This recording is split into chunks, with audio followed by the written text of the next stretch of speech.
मत आहे किंवा आणखीन एक ब्रेकिंग न्यूज भाजपला दक्षिण भारतात आपण बघतोय की यश मिळताना दिसतंय। जिथं दक्षिण भारतामध्ये आपण जर पाहिलं तर फारसा लोकसभेच्या संदर्भात त्यांना आपलं खातं उघडता आलेलं नव्हतं, पण यंदा एनडीएला दक्षिण भारतात चांगलं यश या ठिकाणी मिळू शकतं। त्याच्यामुळे जे नर्वस सर्कल होतं की आपल्याला तिथं लोकसभेला त्या ठिकाणी काय म्हणूयात खातं उघडता येत नाही, त्या स्टेजमधनं भाजप खरं तर बाहेर पडताना दिसतंय असं या ठिकाणी म्हणता येईल। भारतात भाजपला दक्षिण भारतात चांगल्यापैकी यश मिळू शकतं। विशाल, आपण जेव्हा दक्षिण भारताबद्दल बोलतो तेव्हा मॅजिक वॉलच्या माध्यमातून जाणून घेऊया 2019 ला चित्र काय होतं आणि आता एक्झिट पोल काय सांगतोय। बघा, आपण रिजन वाईज जर गेलो, दक्षिण भारतामध्ये काय स्थिती होती आपल्याला आपली मॅजिक वॉल दाखवणार आहे। आणि या मॅजिक वॉलमध्ये चित्र असं होतं, 543 पैकी 132 जागा या दक्षिण भारतामध्ये येतात।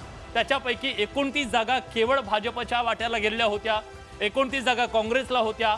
डीएमके, वायएसआर काँग्रेस, टीआरएस हे जे छोटे छोटे पक्ष आहेत आणि स्थानिक पक्ष आहेत यांच्याशी भाजपची थेट लढाई होती।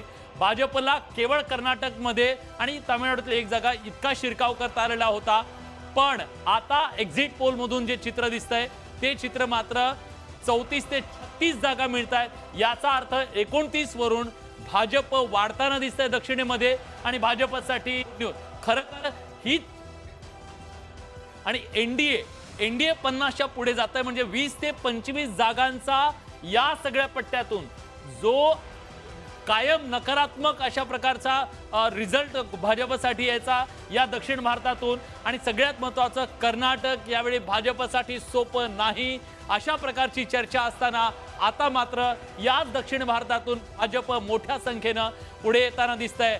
न्यूज 18 लोकमतचा एक्झिट पोल सांगतोय की विरोधकांसाठी दक्षिण भारतातून कुठल्याही प्रकारची गुड न्यूज नाहीये।